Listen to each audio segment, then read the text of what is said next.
जब देश के अंदर नमस्ते ट्रंप का कार्यक्रम होता है तब आपके गले में फेविकोल अटक जाती है कि आप सवाल नहीं पूछते कि ये जो पैसा फूक रहे हैं आपके बाप दादा हिंदुस्तान दहेज में लाए थे। गाय का दूध 65 रुपए लीटर नहीं बिकता, इनका गौमूत्र 90 रुपए लीटर बिक जाता है। आपकी नजर में तो ये वही बाबा है। आसाराम भी आपकी नजर में बाबा ही था, राम रहीम भी बाबा था, और चिन्मयानंद भी बाबा था, और नित्यानंद भी था। अरे आप तो वो लोग हैं जो कश्मीर में प्लॉट कटवा रहे थे, अब तो हरियाणा में ले लो, क्योंकि हरियाणा में ठंड भी हो रही है, समझ रहे हैं, और नेट भी बंद कर दिया गया है।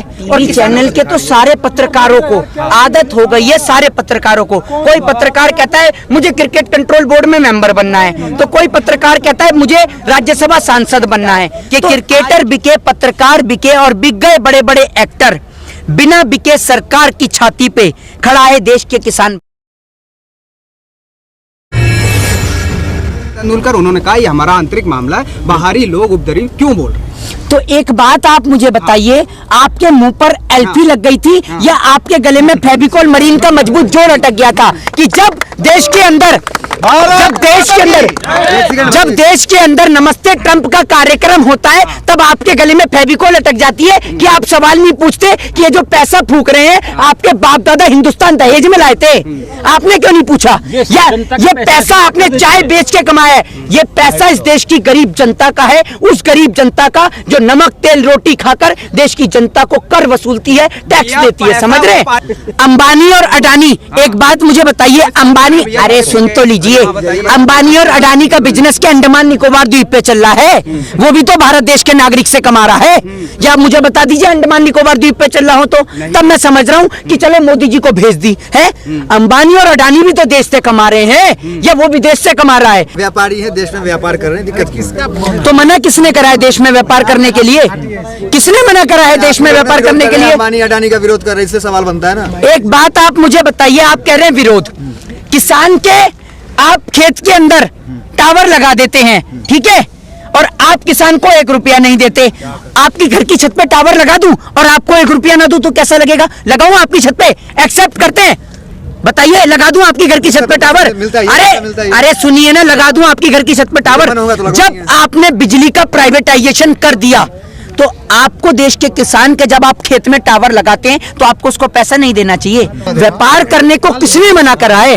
व्यापारी करिए। और आप तो ऐसे लोग हैं जो व्यापारियों को भी कह देते हैं बाबा है। आपकी नजर में तो ये वही बाबा है। आसाराम भी आपकी नजर में बाबा ही था, राम रहीम भी बाबा था, और चिन्मयानंद भी बाबा था, और नित्यानंद भी था। एक मिनट बाबा, एक मिनट, बाबा की भी कैटेगरी हो रही है क्या?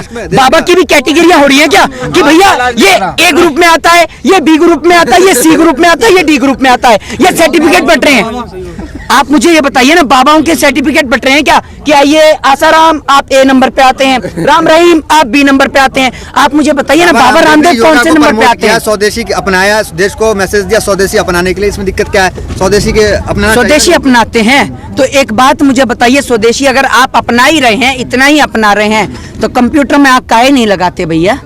देश में बनना है कंप्यूटर, डिजिटल इंडिया। अरे डिजिटल इंडिया, यूट्यूब जिस यूट्यूब पे ले रहे हैं ये क्या देश का है? स्वदेशी अपनाइए ना। सरसों तेल 250 रुपए। आप एक बात बताइए, 2.25 आंख वाले बाबा रामदेव का है, देश के किसान का मक्का 10 रुपए किलो नहीं बिकता, उस काने का मक्का का आटा 40 रुपए किलो बिकता है।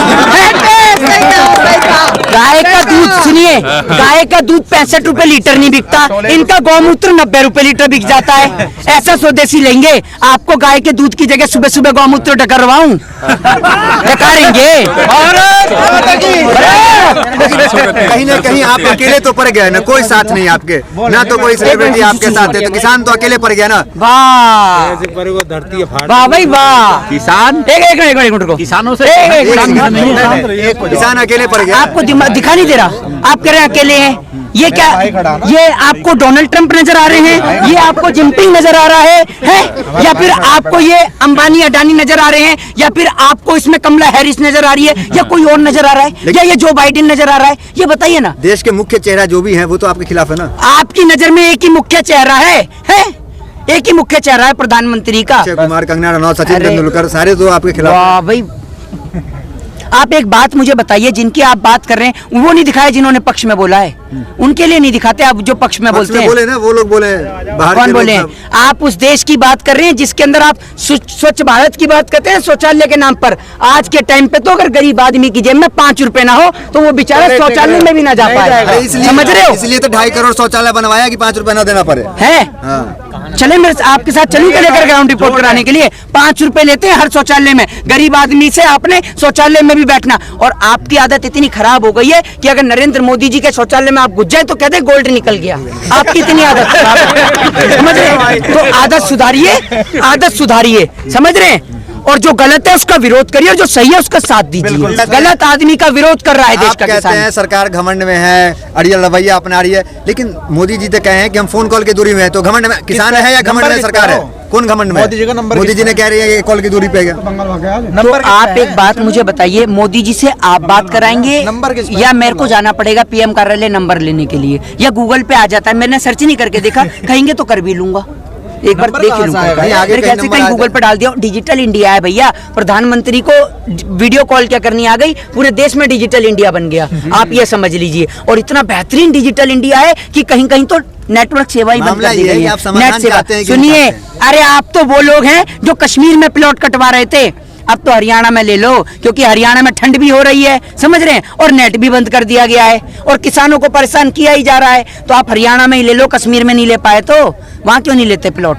कटवा रहे हो क्या? चल रहे हैं ना, लेकिन टीवी चैनल तो चल रहे हैं ना सर, सरकार तो आपके साथ ही है ना।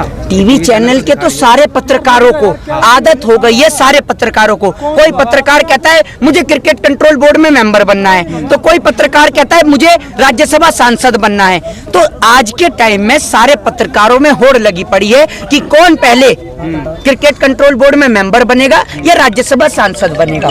तो इन्हों की तो आदत खराब हो गई है पत्रकारों की। तो आप ये समझिए, देश का चौथा स्तंभ उस दिन भी खतरे में आता है जिस दिन गौरी लंकेश की हत्या होती है। देश का चौथा स्तंभ उस दिन भी खतरे में आता है जिस दिन सरेआम एक पूरे पत्रकार के परिवार को काट दिया जाता है।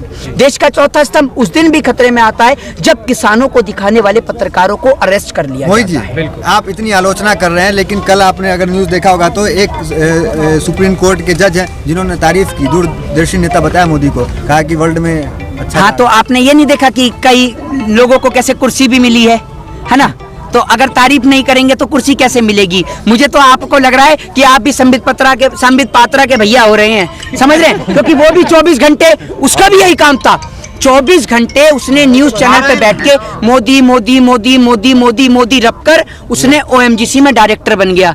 तो आपका क्या इरादा है, क्रिकेट कंट्रोल बोर्ड या OMGC में बन जाएंगे? आपने मौका दिया तब ना आपको उग्रवादी बोल रहे हैं संबित पात्रा। आपने मौका दिया ना, चूक किया ना कहीं ना कहीं, तो आपको बोल रहे हैं ना। इधर किसान को आतंकवादी बताया जा रहा है, ये उग्रवादी है, उग्रवादी है। हम नहीं बोल रहे, वो तो बोल रहे हैं ना। उनके बोलने से क्या होता है? उनके बोलने से क्या होता है? उनके बोलने से क्या होता है? वो सर्टिफिकेट बांट रहे हैं। राष्ट्रवादी पार्टी के प्रवक्ता है। राष्ट्रवादी पार्टी है, आप राष्ट्रवादी नहीं है। आप राष्ट्र से प्रेम नहीं करते। भाजपा फिर आप नहीं कट्टर राष्ट्रवाद के लिए जाना जाता है। फिर आप कहेंगे कि मैं पत्रकारों को टारगेट कर रहा हूं, और अगर मैं करूंगा ना फिर ज्यादा ही तगड़ाई हो जाएगी। मैं इसलिए कह रहा हूं कि शांतिपूर्वक सुनिए, क्योंकि मुझे पता है कि पत्रकारिता कैसे होती है। शुरू करूं क्या मैं एक बार? नहीं चलिए। अरे करूं क्या? आप बोलते रहिए। कर देता हूं भाई, इतना कह रहे हैं। कि मीडिया का कौन सा स्तंभ है? चौथा। ठीक है, तो आप लोगों का काम क्या है? आप ये मुझे बताइए, पत्रकारिता करते हैं या खेती करते हैं? पत्रकारिता। खेती नहीं करते ना? तो अगर मैं आपसे पूछूं कि गन्ना कैसे उगता है, मक्का कैसे उगती है, तो बता पाएंगे? मैं उसकी जानकारी तो आपको नहीं पूरी तरीके नहीं दे पाएंगे ना। लेकिन तो एक बात मुझे बताइए, सुनिए, तो एक बात आप मुझे बताइए मेरे भैया, कि जब आप देश के किसान से पूछते हैं कि मथुरा में हेमा मालिनी क्या कर रही है, ठीक है, आप उससे पूछते हैं कि भैया MSP की फुल फॉर्म बताओ, उसे बताओ कि न्यूनतम समर्थन मूल्य क्या है। अब मैं आपको क्लैरिफाई करता हूं। ये आपकी सुनिए आपकी बात सुनिए, अरे सुन तो लीजिए, आपकी भी सुनिए। ये आपके माध्यम से, आप बुरा मत मानिए, क्योंकि आप लोगों का तो मैं स्वागत करता हूं। मेरे जितने भी भाई, मेरे पत्रकार बंधु यहाँ खड़े हैं, आप सोशल मीडिया के अंदर देश के किसान की ताकत है। Where the power of a farmer, ये बात बिल्कुल समझ रहे हैं। और आपके माध्यम से सुनिए, इन भाई के माध्यम से और आपके माध्यम से, ठीक है, आप भाइयों के माध्यम से हमारा संदेश है, प्यार है भाई, ठीक है, किसान भाइयों की तरफ इन भाइयों की तरफ से। इसलिए संदेश है उन देश के तमाम पत्रकारों को कि जो देश में हिंसा फैलवाते हैं, वो देश के अंदर 26 जनवरी की ये तस्वीरें नहीं दिखाते कि जब देश के अंदर देश के अंदर देश के जवान को चोट लगती है तो उससे बचाने के लिए देश का किसान ही आगे आता है। ये 2 लाइन मेरे भाई ने किसी ने भी लिखी है, पहले तो उसका दिल से धन्यवाद। मेरी लाइन नहीं है लेकिन मेरे को अच्छी लगी तो मैं बोलना चाहूंगा अपनी भी वाणी में कि क्रिकेटर बिके, पत्रकार बिके और बिक गए बड़े बड़े एक्टर। कि क्रिकेटर बिके, पत्रकार बिके और बिक गए बड़े बड़े एक्टर, बिना बिके सरकार की छाती पे खड़ा है देश के किसान भाई का ट्रैक्टर। और ये ट्रैक्टर जब तक खड़ा रहेगा जब तक ये तीनों कृषि काले कानून वापस नहीं होंगे। जय हिंद, जय भारत।